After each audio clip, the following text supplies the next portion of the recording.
I wish you the best of futures on this special day. We have representatives from two spectacular programs, Critical and Creative Thinking and Instructional Design. Now that you have graduated, you will finally have to answer the question that my Aunt Sadie once asked me: what the heck is instructional design?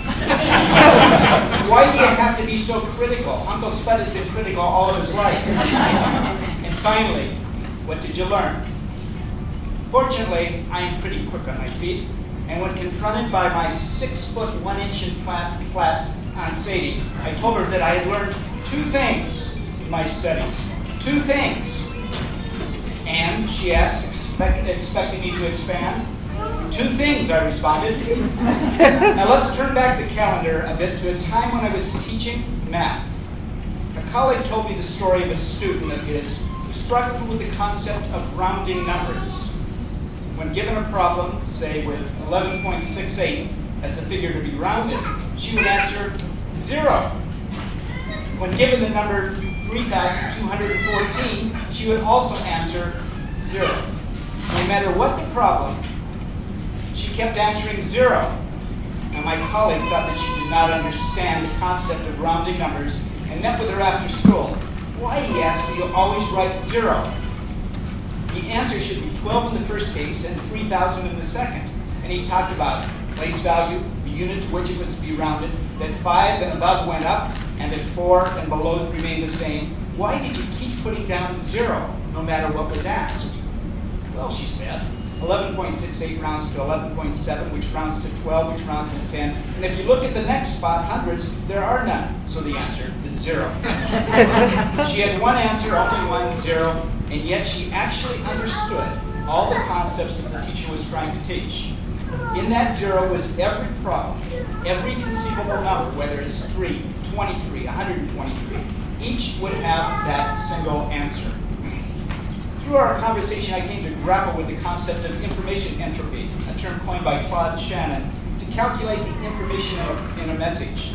Just as a student 0 conveyed all possible numbers, an uncoded message conveys all possible information. Now imagine, before opening your email, you don't know if it contains a $6 million offer from the daughter of a deposed Nigerian head of state, or the news that your stock portfolio has flatlined. In each message, we have the possibility of everything, of anything conceivable and inconceivable. So this was the first thing that I had learned, that many times our differences are non-existent, but there is a common essence and unlimited possibilities within each number, each message, and each of us. But I told Aunt Sadie that I had learned 2 things. The second was that cricket is different than baseball. Now, for several years, I lived in India, where the sport of choice was cricket. While both baseball and cricket employ the use of a bat and ball, they are decidedly different games, and it is this difference that defines how we think. To those of us more accustomed to baseball, cricket terms seem strange. Words like googling, and stumps, and crease, and LBW, and pitch, overs, Duckworth-Lewis, wickets, bails, keepers and strikers, leg plances, late cut, on and off drives, and the list goes on and on. When I first arrived in India, I thought that these were subversive terms to destabilize the global order. This was not simple non-alignment or neutrality, but something much more devious. This was curry to my meatloaf. I thought that a crease was found on a nicely pressed pair of slacks, that LBW was a friend of America's 36th president, Lyndon Baines Johnson. To me, the terms in baseball were much more intuitive. They have meaning: walk, balk, double play, infield fly rule. Well, that one's not so intuitive. We have fouls and strikes and bags and diamonds and walk-offs and grand slams and sidearms and knuckleballs and sliders. We discuss deeply into the night the subtle differences between the pass ball and the wild pitch. We have ribbies and slugging percentages. We have, and the list goes on and on. Now, many pithy phrases come from baseball. That idea is coming out of left field. He didn't get to first base. He has 2 strikes against him. And of course, it's not cricket. And what phrases, pithy or otherwise, emanate from cricket? Often I would hear the question, had a good innings. As an American, I would have asked, did Do you have a good inning? Notice the difference between the plural and the singular. Or is innings a singular noun, a solitary concept? Our differences are based on that most important philosophical dualism of the individual versus the collective, man versus society, brain, mind, material, spirit, soup, nuts, always two things. So this was the second thing that I learned. Baseball and cricket are different, and it has helped me understand that even though many things appear to be the same, they may not truly be. So when asked by Aunt Sadie or your mother, your kids, your spouse, your boss, whomever, what you learned in pursuit of your master's degree, answer two things. Or as Jack Palance once said, Curly was wrong. There are two things, whatever the heck this diploma says, and gold. I wish you the best of days, the best of futures. I have to leave now and run to another part of campus to see my daughter cross the stage, just as you're going to be doing shortly. Yep, I had two things to do at the same time. But before I go, let me introduce Dean Phil DeSavio. Thank you.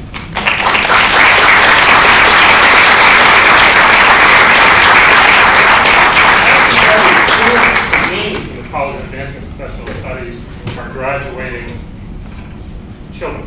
Dennis is graduating his daughter, and Tony Holmes is graduating his son, and we're very proud of both of them, and it's a testament to your soon-to-be alma mater. The deans think enough of UMass Boston to advise their children to go to UMass. This is an important rite of passage. It's one of those stages in the process that we all go through as graduate students. You know, some actually prefer this ceremony. Notwithstanding the fact we're air conditioned in here, we're probably roasted like heck out there. Commencement talks to the entire student body, but we're talking to you now. We're talking to you now. We're talking about your professional career. We're talking about entertainment that you've probably done. It's more personal.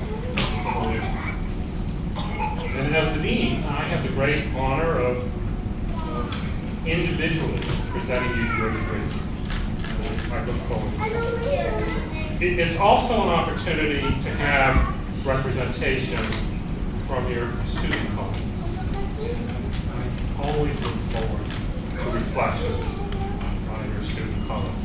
There will be a reflection by one of your representatives from program instructional design and the other in critical and creative thinking.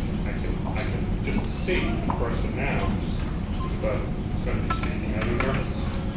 No? Okay. It's also an opportunity for our provost to say a few words to you. I'm always amazed at his eloquence and his thoughtful reflections. And I always take away something very important, and I think you will too. So let me introduce the provost of the University of Massachusetts, Winston Knight. Winston.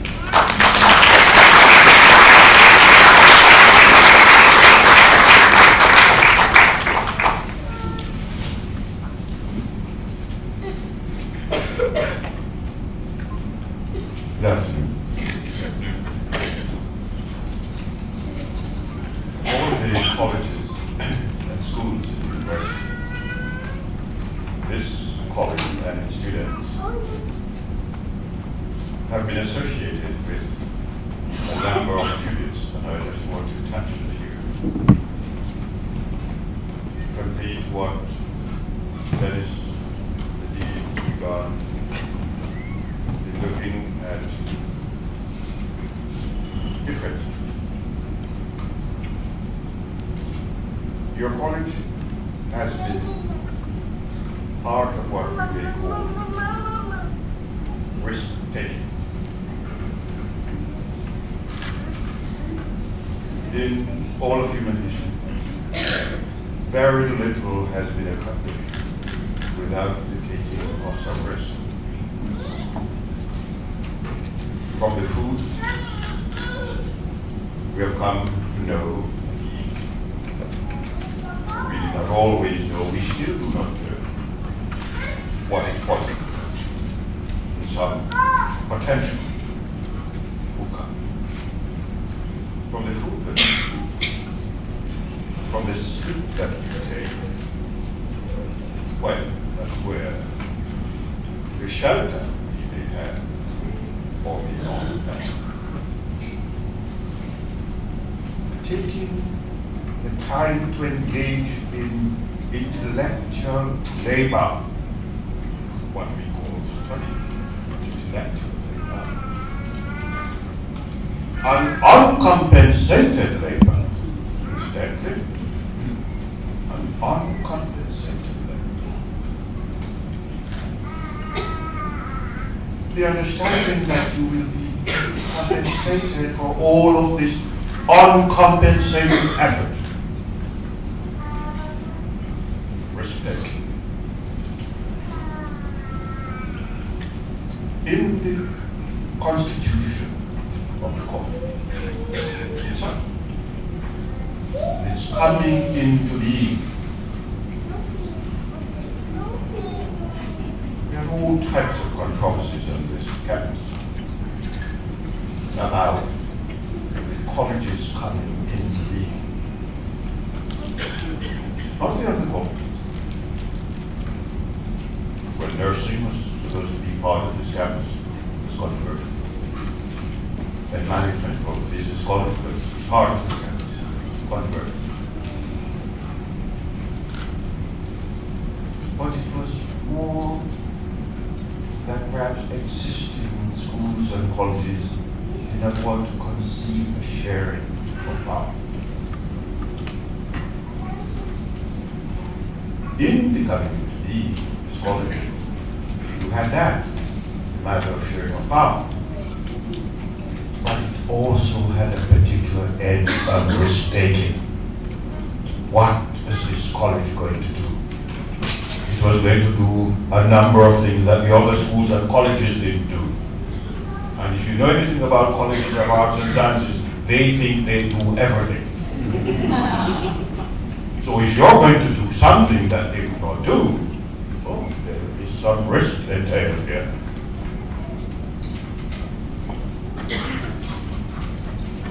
Adventure.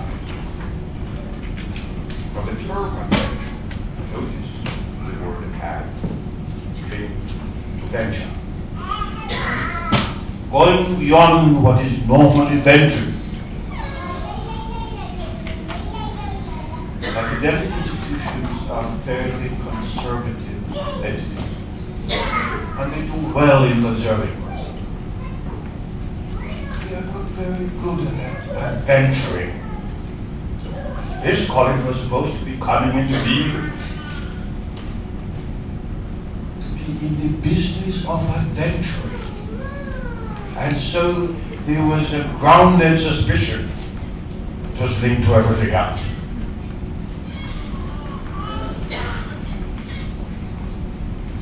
Well, this was also a college that was not meant to get anything from the state by way of support. Now, how do you reconcile that with the idea of a state university? We don't like contradictions in the academy. That's part of the business adventure.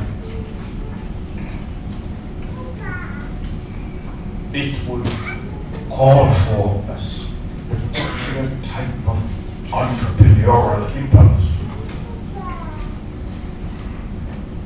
And for the entrepreneurs, one of the wonderful things about them is that everything has certain possibilities which are yet unrealized. And that is linked to adventure. You can see the wonderful philosophy here. And so, I go back to what previous speakers referred to, the language, cricket, and baseball, and one would add a number of expressions in cricket. Who has ever heard of mid-on and silly mid-on? Well, part of adventure, others may think it's silly mid-on.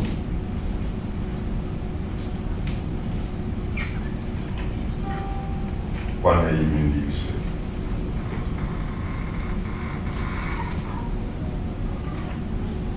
For us, you are helping to fulfill and help develop on campus a more comprehensive possibility for our students.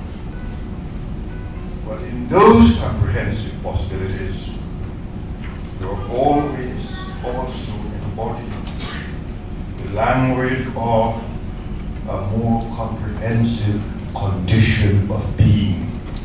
We cannot have a more comprehensive condition of being if we do not have a more comprehensive body of possibilities. So you represent particular risks. And to begin anything is a risk. So you're graduating itself to go out into the world, see what this education has meant for you, whether in terms of the character, the information solicited, or in terms of what you discover residing within you. The risk of venturing is part of this college, and I hope to always remain what we call the language of the cutting edge. I will call it the language of the frontier. The College of Advancing and Professional Studies and its students speak the language of the frontier. Thank you.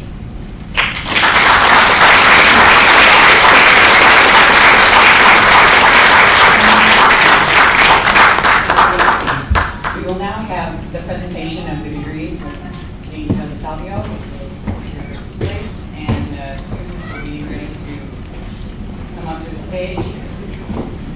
And Peter Taylor from Critical and Creative Thinking will call up the students for the degrees. You're good to bring them.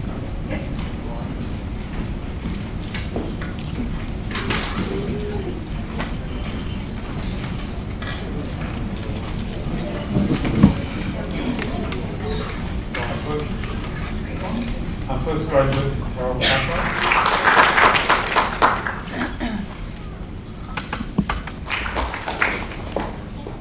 Our next graduate is Donna Morris.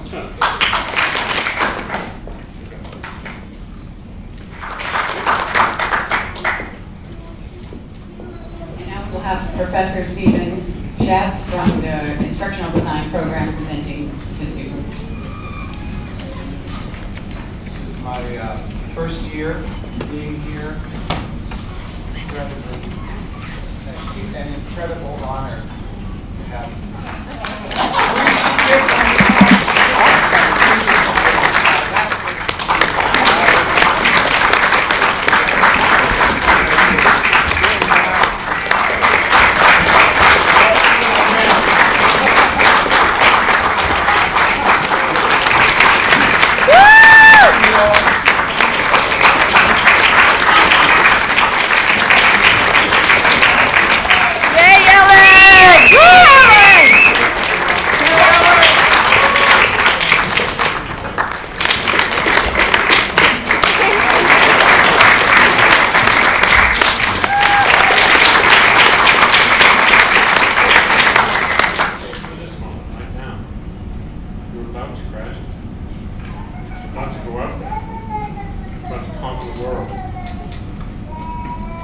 something wonderful has happened. This is the start of your post-graduate life, right? You'll be taking on new and more responsible positions. You will excel. You will take some part of this experience with you, and I think you'll always remember it. So, graduates of UMass Boston, I welcome you to the UMass Boston family. As alums of UMass Boston, and I am one, carry on a tradition of service and a contribution to your profession. We expect that from you. So, on behalf of all of us, faculty, those people that have always been behind you, the administration of the university, most of all your colleagues, it's been an honor to share this part of your life. Thank you very much.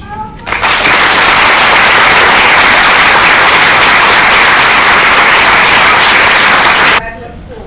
So I asked my advisor at the time to find me a program that would teach me to write and publish curriculum. And he really tried, but it was before the internet, and he couldn't find the right program for me. So I waited to get a graduate degree. I got married, I had kids, and I kept looking for the right graduate degree because I wasn't going to settle for just anything. And about this time, my husband found the right doctoral program for him. And he was meant to do it, and we knew it, but he was holding back because he wanted me to get my master's degree first, because I'd been looking for so long.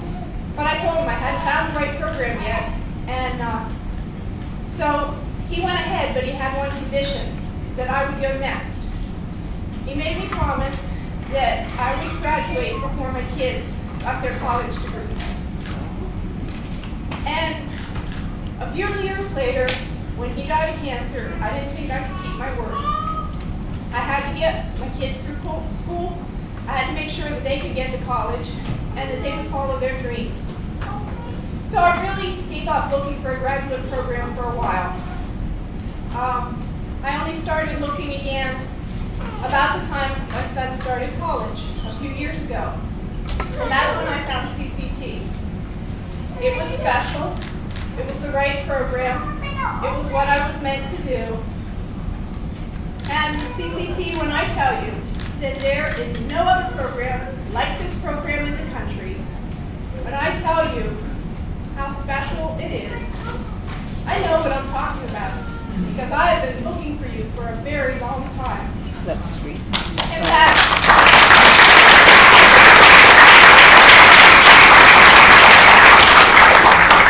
it's so special that instead of waiting for my daughter to graduate high school like I had intended, I went ahead and I applied her senior year of high school. And a wonderful thing happened. The time I applied is when CCT went completely online. Now you have to understand, I applied thinking that I would have to come to Boston to finish the last few classes, and still I applied. I applied even though I thought I'd have to do a certificate program first, but I still applied. But you went online for me, and I really appreciate that. But something even more remarkable happened. I kept checking the classes over and over again to make sure. And there was a way. There was a way to keep my word. It would take a lot of work, and you have to understand why. My son had a head start, and he had decided he was going to graduate early. So instead, he's graduating in December.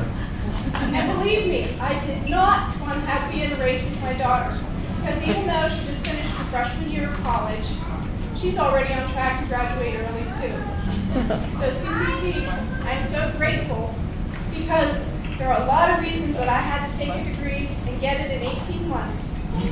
But one of them was so that I could keep my word. And I'm so glad that I was able to do so. And I've been thinking about that, about taking turns, and about how there are a lot of stories in this audience, and a lot of people who deserve a chance to speak. And I want to tell you, you will get your chance to take your turn. You'll get a chance. It'll be special. It'll be worth the wait. But I turn to my classmates for inspiration. How could I give you a chance to take your turn right now? And so Donna, I thought about your play with audience participation. Noreen, I thought about the one-word quiz from Oxford. And Carol, I thought about creativity. How could I give a chance for everybody who's here to take a turn. And the one-word quiz, the audience participation that I'm going to creatively ask you to do, is they give one word and you're supposed to write a reflection about it. So I want you to think for a moment about one word. What represents this degree to you? What word would you carry forward from this day? Think about that word. And then I think we can do better than Oxford. Instead of writing a reflection about it, we're going to do reflective practice. That is, you think of something, you act on it, and then you see what happens. So I'm going to ask you to take your word. My word is transform. And I want you to live that word. Because we're called to be light. We're beacons. And I want you to notice, because I've been noticing, I've only been on the campus twice, but I've been noticing that your beacon has light that goes forward and it goes back, 2 directions. So I'm going to ask you to live your word forward, but I'm also going to ask you to creatively bring it back here, pay it back here to the very people and place that gave you this word today. And I'm going to give you one more thing. You see, for years as a teacher, my favorite phrase was, I touch the future, I teach. But it's not enough to leave the education of the future to our kids or to the adults we train and the teachers that we teach. So instead of I touch the future, I teach, how about we transform the future, we lead. So 3 things I leave you today. Take your turn, live your word, and let's transform the future together. Let's lead. Thank you.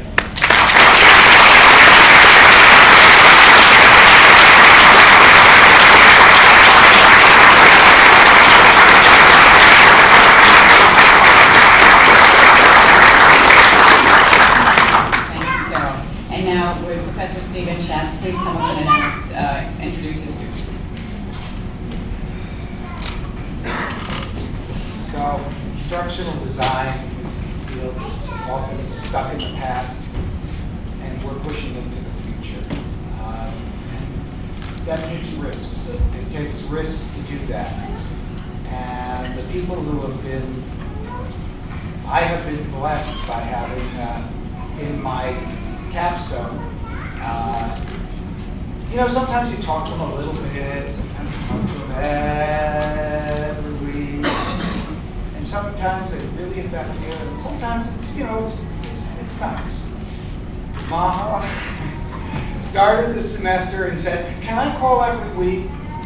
And I started looking forward to Thursday nights, because she just fearlessly would thrust herself into these places that no sane person would go, and just try these things. And you know, my mentor at Indiana said, now we know enough to really cause some damage.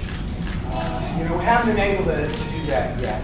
Now we know enough, and that's why it's so important to move forward as master students to really realize the power that we have to help learning, create learning. And Mama, we decided, you know, she's the one that really grabbed the mind by its ears and shook it and gave it a shot. And so I welcome Mama to speak for you.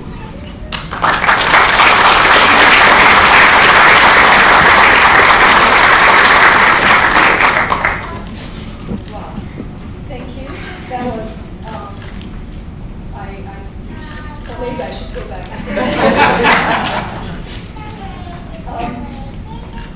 Welcome everyone. Congratulations. Today's the day. I won't make it long because we've sat through many speeches, but it's a special day and I want to share with you a little something from my own life.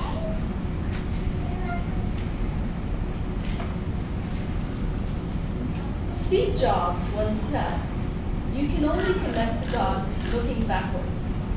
And today, I want to share with you a connect the dot moment from my own life. You see, on June 4, 1992, my son graduated from preschool. His cap was made of light blue construction paper, stapled together, and his tassel was made of yarn. That afternoon, I graduated with my associate's degree. 2 weeks ago, he wore a tassel made of 100% polyester. And his gown was decorated with velvet. He completed his medical degree. I would like for him to stand up now so I can connect the dots.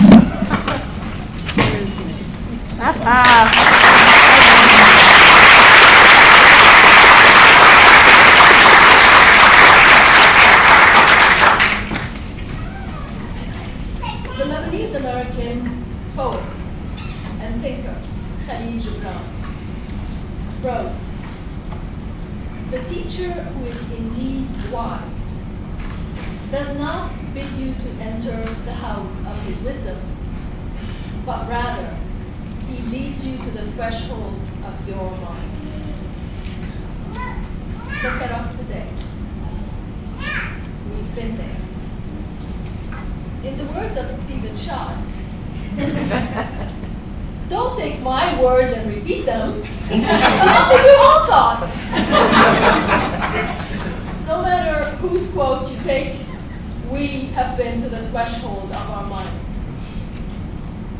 Let's give a hand of applause to the faculty, the amazing faculty that led us there.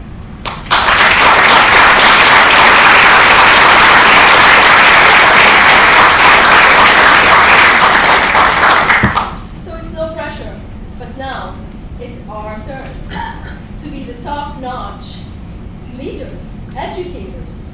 It is our turn to lead others into excellence. We are primed, we are equipped, we are groomed, we are ready to go. As a matter of fact, we could just leave now. Except wait, 1 second. Before we go, I want to take you back to one fond memory from Nantucket. Ooh, I know what you're thinking. Not the sump pump alarm that kept going on at every hour of midnight, not that memory. Another fond memory. I want you to think of us when we got to Nantucket. We were a group of individuals who had just signed up for a 3-credit course. Now think how we left Nantucket. We were then a group. We were a community of learners, a true community. Think about it. That didn't happen by accident. It was in the design. Can you remember the feeling? Yeah? Well, you better remember the feeling, because this is the feeling that we need to take with us as we lead others to excellence. We need to think, are we fostering in others communities of learners? And are we taking those we lead to the threshold of their minds? On this note, thank you and congratulations.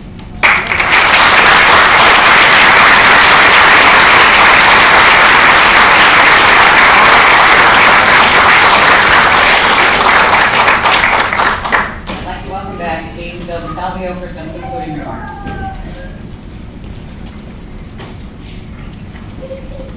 I know I stand between you and official graduation. So I'm going to try to make this brief and pithy and meaningful. You've reached one of those milestones in your life. It represents a clearly defined success in your life. You are in rarefied company. You are a part of a very small percentage of the population that holds graduate degrees. You are on the top rung of the educated. There's a tradition in commencement speeches and graduation speeches. Someone once said that graduation speakers are often corpses in a funeral. You can't have one without the other, and you don't expect them to say too much. But I'm going to try to say something about you. I'm going to try to say something about your profession. about what lies ahead for you. I want you to keep in mind that you've received 2 educations. It's the first education gave you a set of specific technical skills. And that's a very important educational component. But you received a second education. And that second education is absorbing ways of thinking, ways of reacting, standards on what it means to be a professional, how a professional works, how a professional collaborates, how a professional serves. And that is in part what defines a master's degree. And it defines what a professional is. It's not about the technique. It's not all about the skills. It's about how to think. How to think about people, how to think about situations. And ponder what a real education is. A real education is about awareness of the world around you. And that's what I hope you take with you. Awareness of the world around you. You just didn't let a career happen. See what your colleagues have said. You chose your path and you worked hard to carve a way. You also have a responsibility to give back, because the people behind you, somewhere along the line, have helped you. Couldn't have gotten here, that someone, somewhere along the line, helped or guided or supported you. A little bit about your profession. You have to be absolutely paranoid about the currency of your knowledge. And you have to ask yourself every day, am I really up to speed?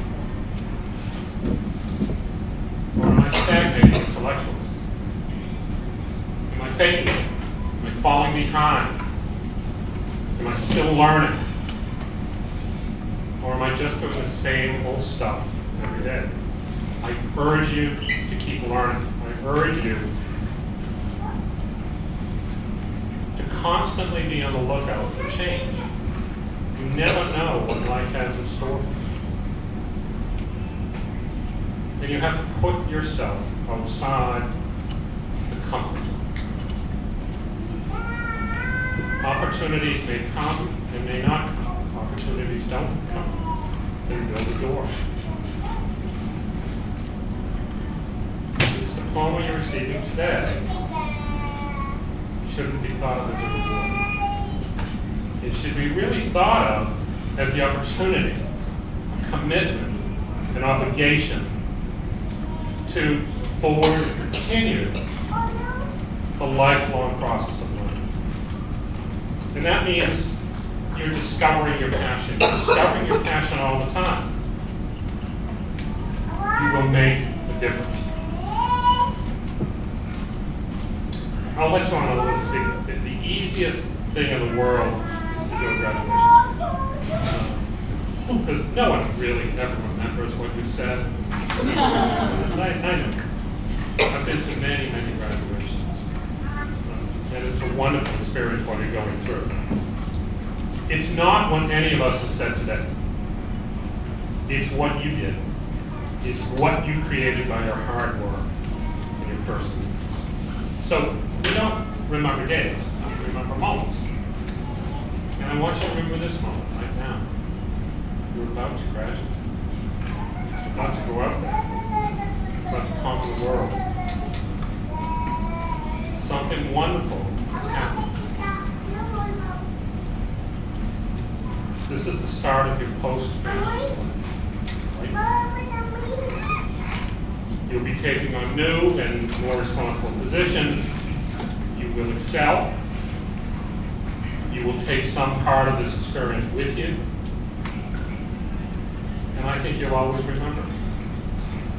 So, graduates of UMass Boston, I welcome you to the UMass Boston family.